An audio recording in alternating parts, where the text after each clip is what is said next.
भारत जैसे स्वतंत्र देश में जहाँ धर्म की अपनी स्वतंत्रता है, आर्य समाज मंदिर को पोत दिया गया है। जहाँ आर्य समाज मंदिर लिखा हुआ था, आर्य समाज के अपने यहाँ साइडों में जो भी सूक्तियां वाक्य थे वो लिखे हुए तो पोत दिया गया है।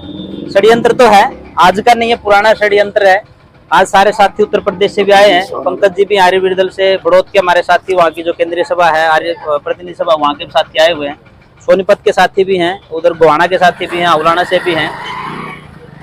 पूरे देश में इस बात की चर्चा है कि भाई क्यों आर्य समाज के कार्यकर्ताओं को इस तरह से पीटा गया और यज्ञ जैसे विशेष कार्य को भी रोका गया है। तो मैं तो सिर्फ यही आपको दिखाना चाह रहा था कि जहाँ आर्य समाज मंदिर लिखा हुआ था उसके ऊपर भी पोत दिया गया है। निजाम हैदराबाद के राज में भी ऐसा नहीं हुआ कि आर्य समाज मंदिरों के ऊपर जो है ना को ये पोत दिए गए और उनका नाम मिटा दिया गया हो। तो मैंने तो अपनी बातें सारी रखी हैं। पंकज जी हमारे साथ है। पंकज जी, आप। बापोली गांव आर्य समाज मंदिर, जिला पानीपत पर हमला करने वाला सरपंच पति शिव कुमार शर्मा पेशे से एडवोकेट है, पूर्व बीजेपी मंडल अध्यक्ष रहे हैं। बापोली गांव पानीपत में आर्य समाज मंदिर 1932 से बना हुआ है। गांव पानीपत के आर्य समाज मंदिर समिति के अध्यक्ष लगभग 2002 में सरपंच पति के पिता भी रहे हैं, जिसके पिता ने कभी बापोली गांव आर्य समाज मंदिर में हवन यज्ञ करवाया, स्वयं किया।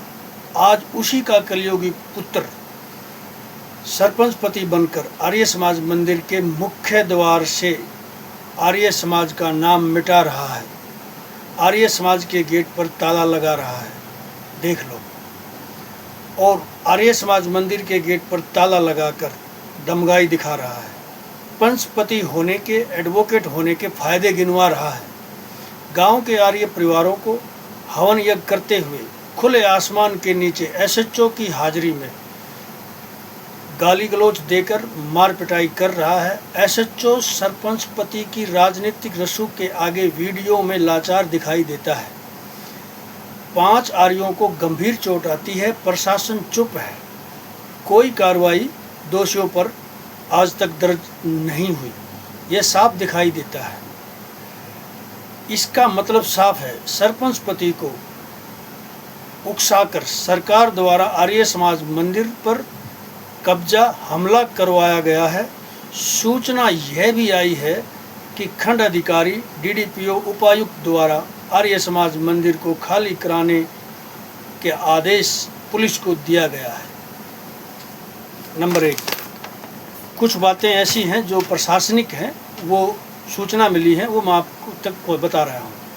27 नवंबर 2023 को गांव के सरपंच पति ने गांव की मांग रखते हुए सीएम खट्टर साहब को मांग पत्र दिया था, जिस मांग पत्र में सीएम साहब ने 2 मांग मंजूर की थी।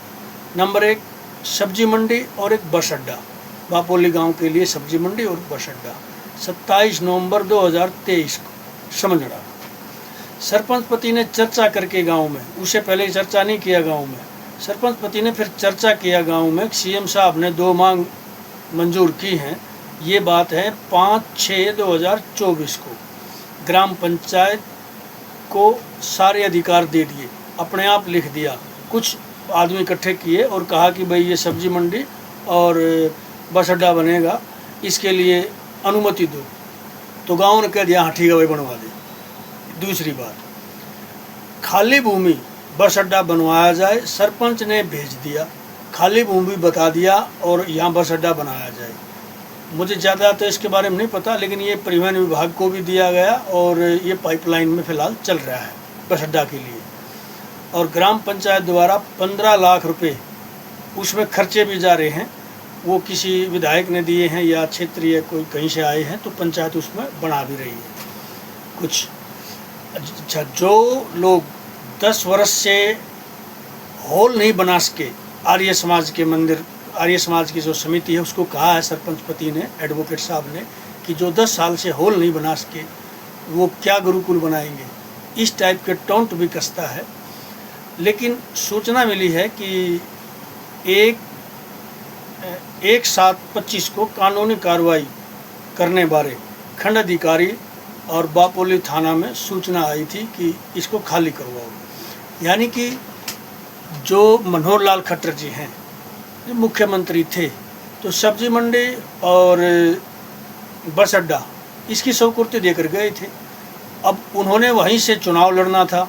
वो जानते थे कि मैं मुख्यमंत्री ज़्यादा दिन नहीं रहूँगा, उसके बाद 2024 में मैंने चुनाव लड़ना है सांसद का, और फिलहाल वो जो है भारत सरकार में केंद्रीय मंत्री हैं, मोदी जी के बहुत नज़दीकी हैं, आरएसएस विचारधारा से हैं और संघी हैं।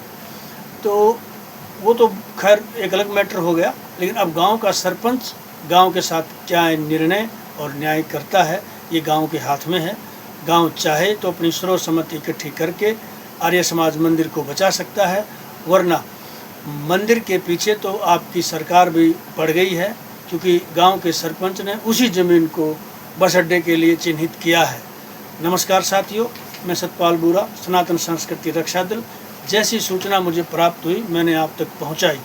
आर्य समाज के बड़े से बड़े पदाधिकारी और प्रतिनिधि मेरी इस वीडियो की ओर भी ध्यान दें। मैं भी आर्य समाज के पक्ष में ही हूँ। गांव में आचार विचार और संस्कृति को अगर जीवित रखना है तो मंदिर जरूरी है, पाखंड तो दुनिया फैलाती है। नमस्कार साथियों।